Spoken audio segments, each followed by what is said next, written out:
Passmug is the intelligent tool for website lead generation. With increasing online competition, over 98% of website visitors don't convert. The ability to successfully show your value proposition and support visitors in their buying journey separates you from the competition online. Passmug qualifies and converts leads on your website by figuring out where they are in the buying journey and influencing them in key decision moments with relevant micro experiences like case studies, intro videos, and much more. Stay relevant to your visitors and increase conversions by 50%. Add Passmug to your website in seconds. Let the AI do all the work and get extra 50% more qualified leads while you keep doing marketing and sales as usual. Check us on passmug.com. Welcome to today's episode. Let's talk about today's guest. We have Pras Murthy from Doctor Multimedia, CFO with them. How are you doing today, Pras? I'm doing wonderful, Ernesto. How are you? I'm doing great. Thank you so much for asking. And well, Pras, I'm sure our listeners are tuning in, wondering what Doctor Multimedia is all about. So in your own words, tell us a little bit more. Yeah, thanks. So Doctor Multimedia is a full-scale digital marketing agency for doctors and healthcare professionals. So we help your small private practice doctors, think dentists, optometrists, veterinarians, podiatrists, chiropractors, that style of doctor. We help them with the online marketing for their practice. So that might be as simple and straightforward as a website. It might include help with social media, reputation management, paid ads, all the way up to full marketing consulting. So just depends on what they might need, but we can provide solutions for any private practice doctor. Okay, great. And so then that way our listeners can get a good understanding then, what would be that key problem that you guys like to solve for the medical world? Yeah, so at its core, doctors are busy, probably too busy. And that's ultimately for a small practice, think maybe 2 to 5 doctors.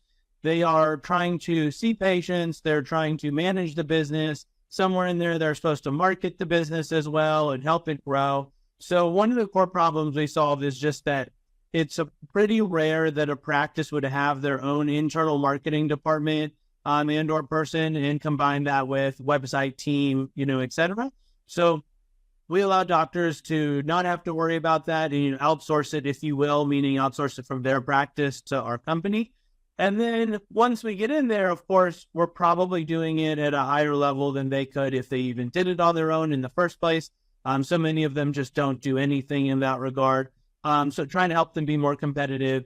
And then certainly with today's landscape and the changing medical industry, it's getting more competitive for the same patients. A lot of doctors are looking to leave insurance-based systems, and so it's more cash pay. And so they do need to differentiate and distinguish themselves from their competitors, which of course boils down to marketing, maybe not the medicine part of it, but certainly the people involved and the style of practice and what you're going to get as a potential patient when you get there. There's certainly a lot of frustrations for patients when they seek medical care, and that's kind of at the heart of it.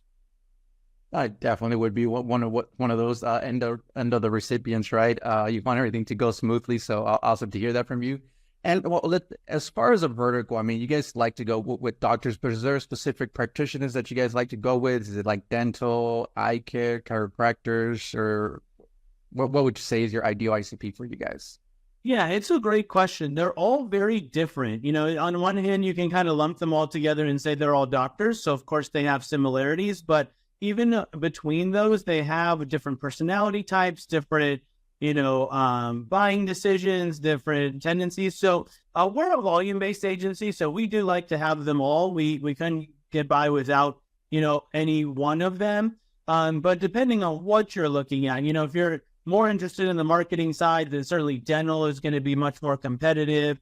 If you're looking kind of more volume-based, lower-end solutions, chiropractic marketing comes into play. But really for us, it just depends on the attitude of the business owner. And so for us, the ideal client is someone who wants to run their business, and they know as part of that, they need to hire and delegate out. And so they're looking for a company to partner with where they can hand over the reins and be involved, but not necessarily feel the pressure to do everything themselves. And we find the most successful clients are the ones that say, all right, I've hired you now, you guys do it and keep me updated, as opposed to, hey, just do these things that I'm saying. And then, they have mixed results. So and no matter what style of doctor, if they're putting on their business owner hat, they tend to be more successful than when they are wearing their doctor hat, as that makes sense. That totally does. Awesome to hear that. So then how would a doctor usually find out about Doctor Multimedia? Is there a top client acquisition channel for you guys? Yeah, well, so we are sales heavy. So certainly we're out there cold calling and reaching out to doctors' offices. We're attending medical conferences to get their attention. Thankfully, we have grown big enough that I'm sure some of them have heard about us just coming across other websites we've done or over the years. But still, doctors are so busy that even just to get a few minutes of their time is difficult. And so we are, aggressive in terms of reaching out to them over and over again until they're ready to hear from us. So phone calls and conferences are two of our big acquisitions. Well, okay. And so that way our listeners who are tuned in, if there's doctors listening in, they could always check you out at drmultimedia.com. What role does a website then play for client acquisition?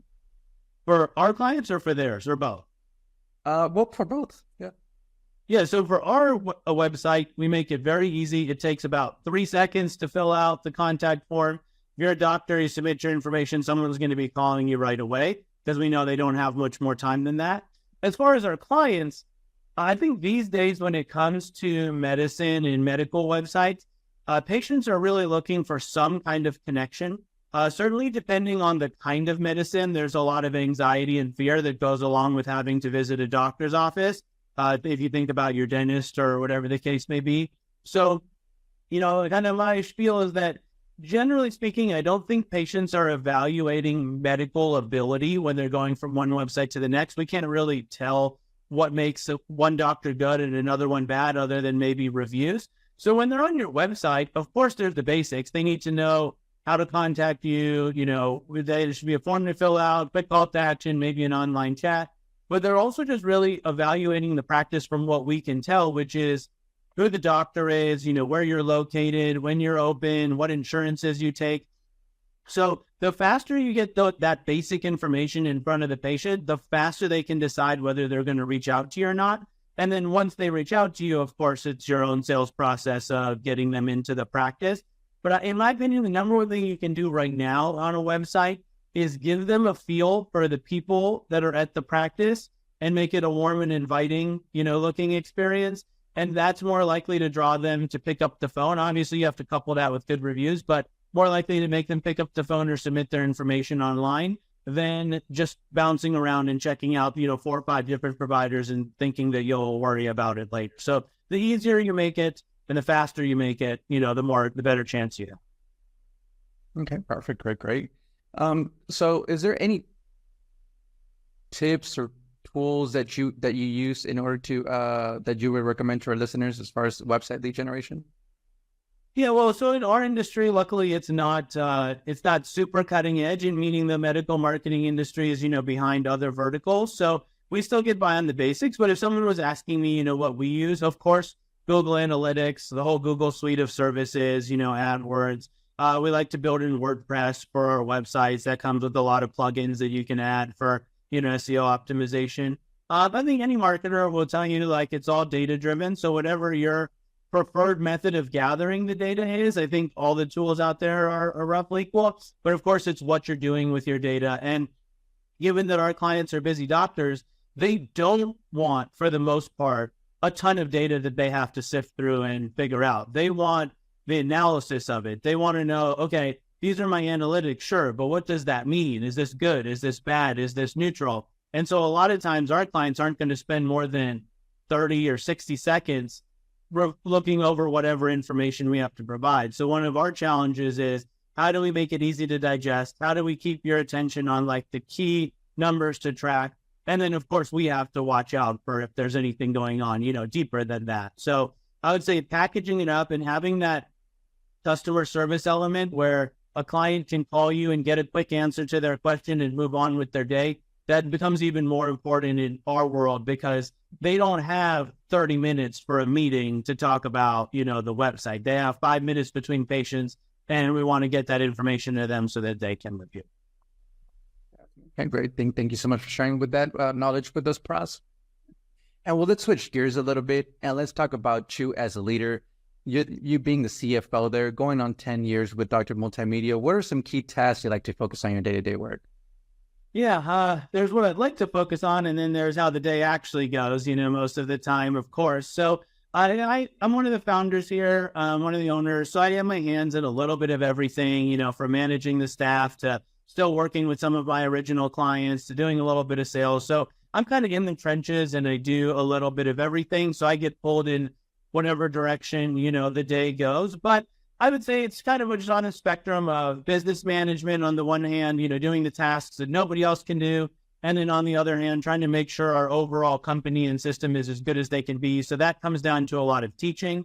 Certainly that's my favorite part. Before this, I had a tutoring business. And so I do miss that teaching element of marketing. But, just teaching new hires and even old hires, how to maintain customer service at a high volume, how to make sure people feel that they're getting what they need out of us while also getting to all the other people that need something that day. So a little bit of everything is my current job description. Absolutely. I would say, you're always entertained. So good. But you have the experience. Everything is organized. So awesome to hear that from you. And so then in the between times, Pras, how do you stay up to date with all the news and trends in the marketing world? Is there a preferred channel that you like to go with? Yeah, great question. I saw that on one of the lists and I thought, how do I do that? I'm not even sure because it's just not, it's not top of mind, meaning it's never the most important thing. But of course, you want to know what's going on. So, one of my favorite marketers, of course, Neil Patel, I couldn't not give him credit. So a lot of times, just keeping up with his YouTube channel, or when I Google a question, if I notice his answer is in the mix, I'll check it out. So especially early on, a lot of times I was able to take his lessons, repurpose and repackage them for doctors, in terms of what would be important to them. And that really allowed me to stay connected to both worlds. Other than that, I'd say just kind of paying attention. And believe it or not, these days, we service about 9,000 practices. So we have a good size. And these days, one of my best sources is actually our clients themselves, which is why I like to still do a lot of the client communication, which is if I'm talking to a doctor and they have an idea or they saw a competitor doing something or they want to try out something, the amount of information we get by working with all these practices and seeing what works here or what works there, what didn't work. A lot of times, if we just pay attention, we now have great ideas to propose to our other clients when they have similar challenges. So in a lot of ways, our top clients lead the way and try out new ideas. And then when something seems to be more effective than not, we're able to share that with other people as well. So internally, that's how we stay up to date. And of course, just kind of keeping tabs on the emails that coming in, organizations like yourselves, talking to different people, doing different appearances. That allows us to stay relevant. And when we do one, we'll usually listen to a couple other episodes and see what we can glean from that. But kind of whenever I dip my foot into the marketing world, I'm thinking, okay, how can I use this to help my medical practices? And a lot of times it's not the topic that they're talking about, but maybe some version of that. We can iterate it or change it or even dumb it down, for lack of a better term, and then make it something that our clients can grab onto. Okay. Thanks for sharing that. And well, let's jump into our next section then here, Pras, which is our rapid fire question rounds. Are you ready for them? Fire away. All right, perfect. First off then is, what is the last book that you read? So I'm currently working through Train Your Brain for Success by Roger, I think it's Seip or Seip, S-E-I-P. So I'm in the middle of it, but it focuses on wiring your brain to remember and to read better. Okay, great read there for our listeners. Next up then is, if there would be no boundaries in technology, what would be that one thing that you want to have fixed for your role as a marketer today? Well, I don't know if it counts as a marketer, but I would love to have a handle on my email inbox. It seems like I waste so much time. And I know there's all these promises of AI being able to do that for me. So maybe that's the goal. But there's just so much noise, both good and bad, coming in.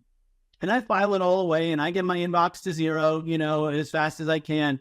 But I know, even without checking, that I'm losing a lot of valuable thinking time just doing those remote tasks. So if technology could just clean that up for me, I feel like I could get more important things done.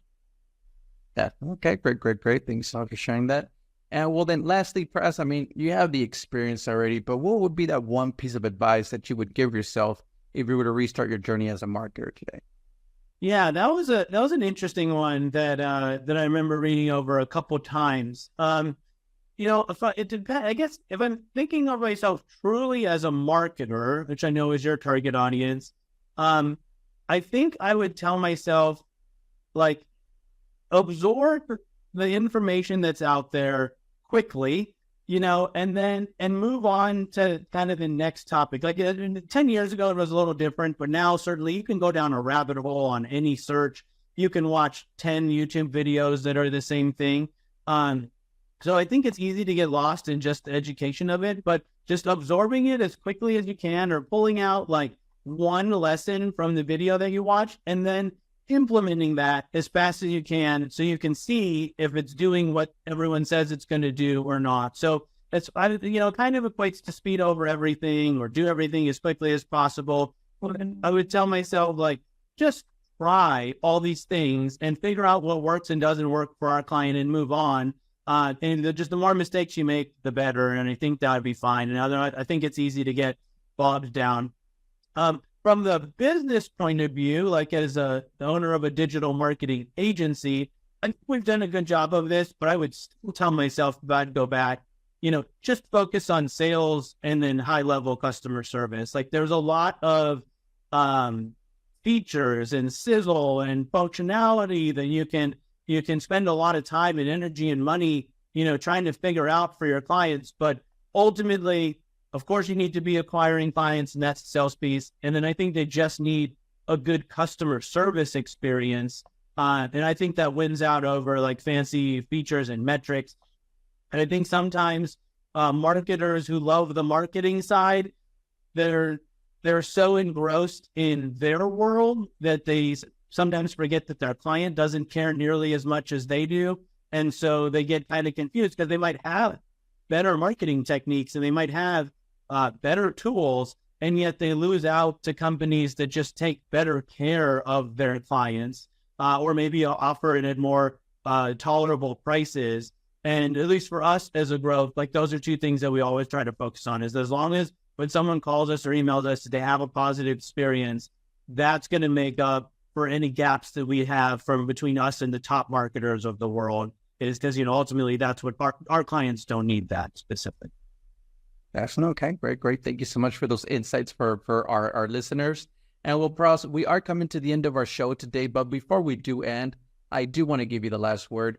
Say someone forgets everything about the interview today. What is that one thing they should remember about Doctor Multimedia? Oh, yeah. If it's Doctor Multimedia, it's, we're a marketing solution for private practice doctors. And if you're a doctor and you need help managing your business, we can handle the marketing. There you guys heard it. Check them out at drmultimedia.com. Web solutions designed for doctors. Pras, thank you so much for being on with us today. To our listeners, thank you so much for tuning in. And I'm looking forward to our next episode at Path Monk Presents. Thanks a lot, Pras. Hey, Ernesto. Have a great day.